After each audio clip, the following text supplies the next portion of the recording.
Well, hey everyone, good morning. It's Dave, and we're out here looking for Bo. And there she is. Good morning, Bo. She's already out a little bit into the garden this morning. It is Sunday, November the 2nd. I hope everyone had a good Halloween and all of that. It's a beautiful day here in Southern California. The marine layer has just burned off. It's also the first day of the time change, so that's always just a little bit weird. And we're going to take a quick look around and see what's going on in the garden, because there has been a lot of stuff going on. This is an exciting time of year. Come on, Bo, let's go out. Come on. Come on. It has been an exciting time of year because in about a month we're going to be pruning, and I cannot wait to start pruning. It's my favorite thing to do, especially with roses and fruit trees and all of that. Look at that beautiful French vanilla rose, one of the most fragrant roses as well in our garden. But over here I have cleaned out about a 20 square foot area or so, and I did this last evening. And I also repotted that giant Haemanthus, the blood lily that had the broken pot, and it was sitting on the side of the house. And you can even tell in a week how much it's like, oh, thank you for putting me in a new pot, right?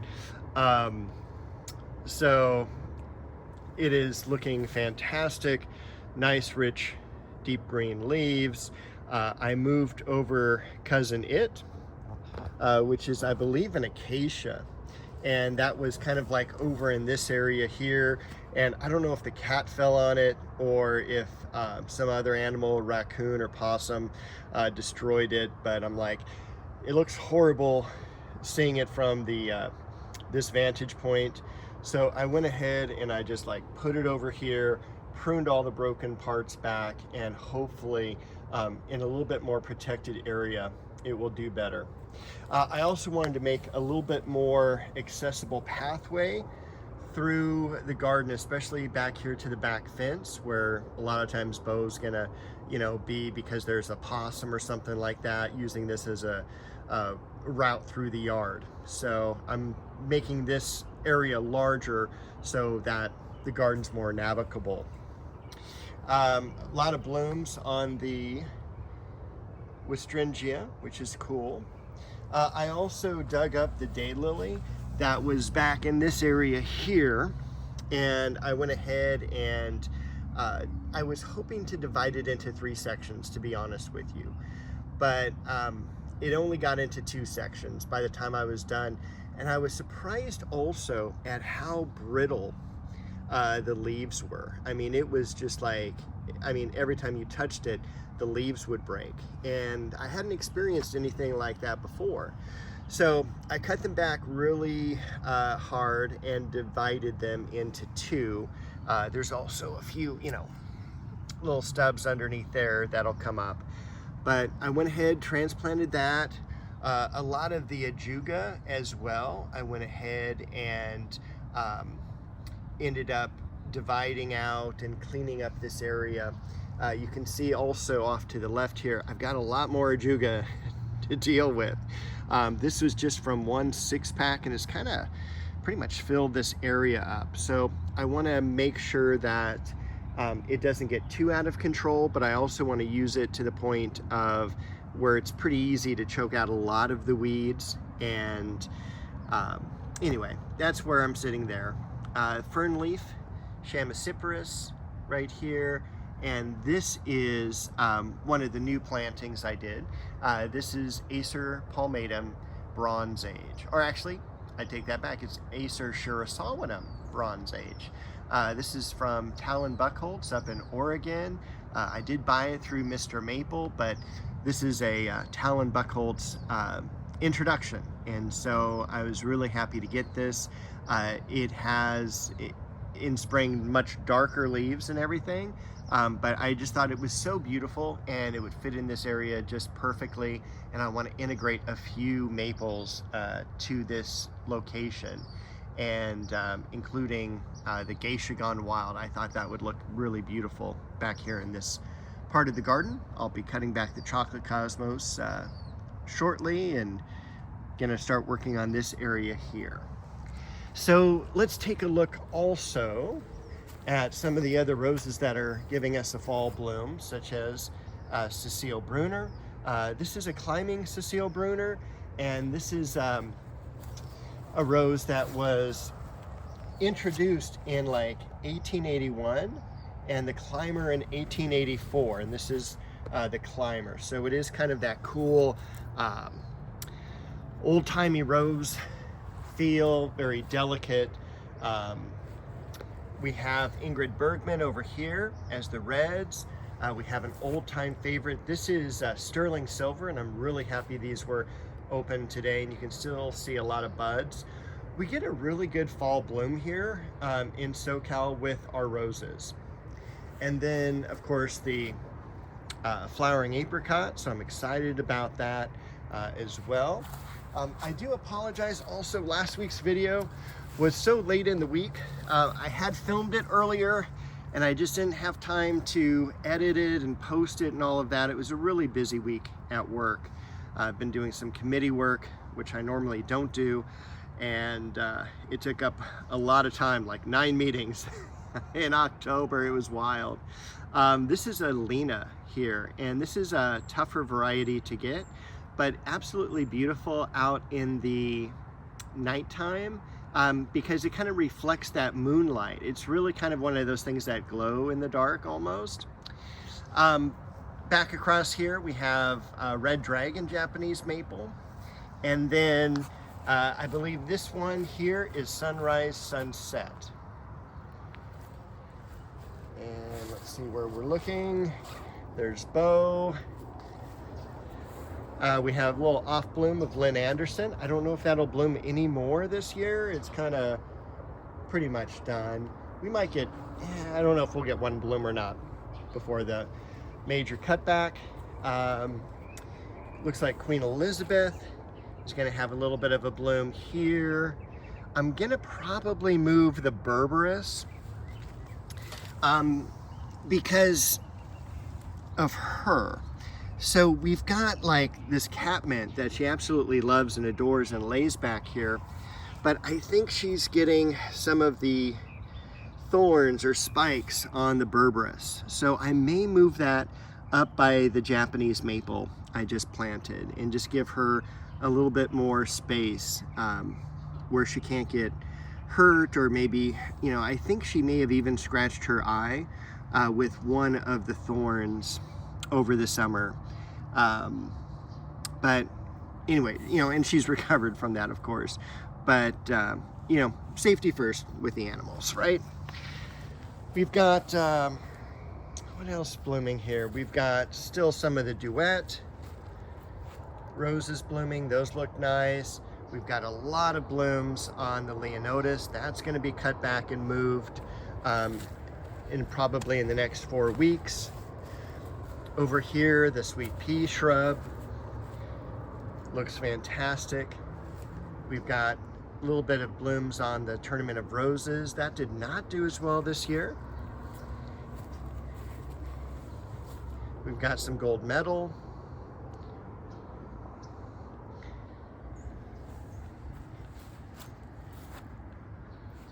Got some irises blooming. This is Perfect Moment. And over here, we do have some dahlias that became top heavy. But this is the 3rd year for these dahlias, so I'm pretty surprised. The dahlias just do not do well here in this garden. I don't know what it is, and the rootstocks I've gotten have been terrific. Here's the Bronze Age from another point of view, so I think it's gonna look really good here and really, you know, fill up this area nicely.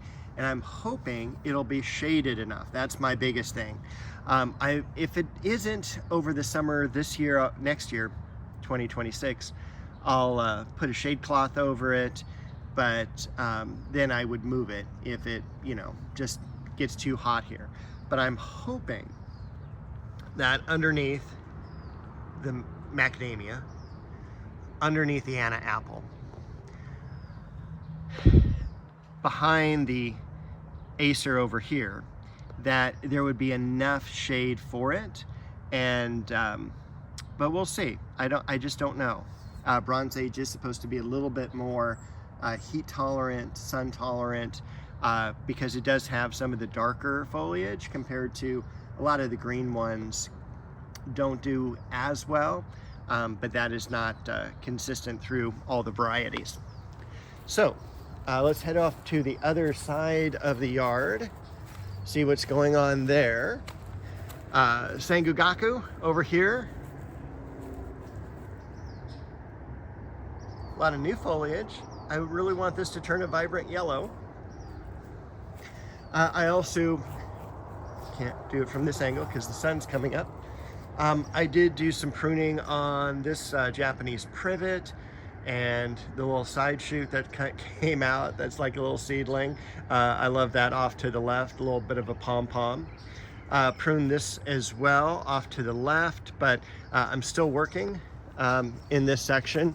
It definitely needs some more attention, and of course getting rid of all this extra ivy and stuff that's crawling up into the ligustrum. I mean, it's heavy ivy, and I absolutely hate this asparagus fern.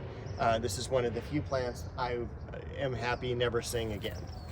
And I think it's asparagus like cetaceous with an S, like S-E-T-A-C-E-O-U-S. Celery, fig, Japanese maple in the background here. We definitely, the Liriope did so much better this year back here where it was shaded and protected. Another antique rose over here. Look how beautiful that is. The daylilies have done really well. I got a lot more weeds coming up. I was hoping I would have mulched this area by now, but I just don't think I had enough time there. Another Japanese maple in the back, the beautiful heliotropium in the back also, and that's really taking off as far as the foliage. I mean, look how dense and green and rich that is. And I love all the blooms. And I don't know if I told you before, there's a certain fragrance. Hold on. There's a certain fragrance to this bloom that really kind of smells like nurseries in like when I was working in them. There's just something about the sweetness, or just probably all the plants blooming at one time. So anyway, that's always been kind of cool. Bo has followed us down. She totally attacked the plumeria yesterday. That just cracked me up. Liriope over here, the clivia holding its own. Again, I can't wait for these to just lose its leaves so I can go ahead and do the pruning on it and lace them out. That's like my favorite thing. Shastas, bow, she get out of the sun. Shishigashira, Japanese maple. This will probably be moved out here. We've got a single blossom next to Bo. Hello, Bo. Of the carnation that goes out of focus. The Dahlia, look how beautiful that Dahlia is, and tremendous amount of little feet there. What else? Impatiens are looking good. I'll tell you also, the other day, I don't know if it was a rat or a possum that was back in this area here, but Bo jumped from here and like disappeared back into the ferns, and it was like, oh no. But luckily she's white, she was easy to spot, and I pulled her back out, and it just cracked me up. It was a nice little quick jump into there. I keep wanting to call it bee balm, but it's not. Lemon balm here.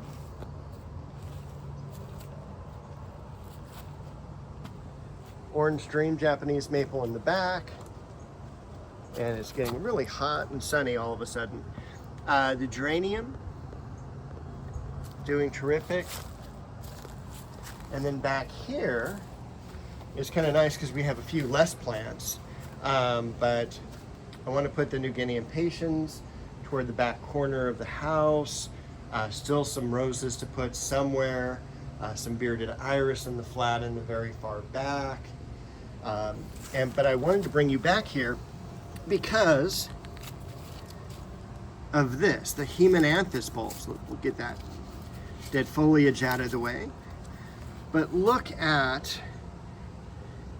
these buds that are going to be opening. So exciting. This has, to me, one of the coolest blooms of any bulb, and it's been really easy to grow. And look also how packed it is. I mean, it's bulb after bulb after bulb into that little container, which means it's going to be transplanted pretty soon as well. The Aesculus that I did from seed, the Buckeye, or what is it called? It's a California chestnut tree would be another name. I grew it from seed from a plant that we had at school, dropped all its, fruit, I guess you could call it. You only get about 50% germination. This is like the second or third time I've tried to plant one of these, and it did terrifically. So I'm really excited for next year to have that come out and grow and all of that. I'm excited to put these in the ground as well. I totally forgot about the Chamocyparis saguaro, which kind of shoots out like a saguaro cactus, like you have that little arm there off to the left.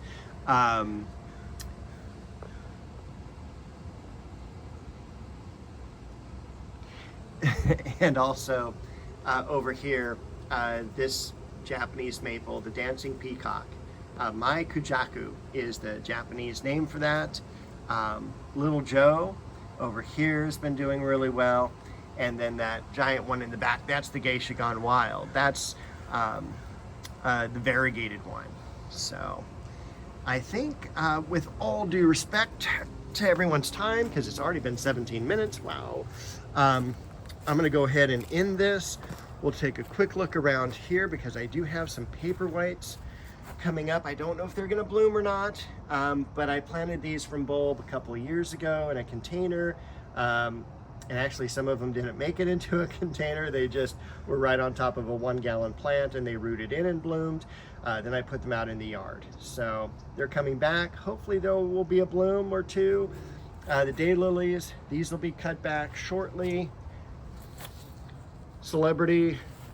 And then we are definitely starting to see the leaves turn and drop here. You can already see a lot of the spaces between the branches and foliage and all of that open up.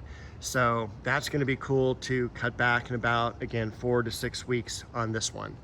All right, that's it, everyone. Bo and I wish you a very happy gardening week. We will see you next week with another video.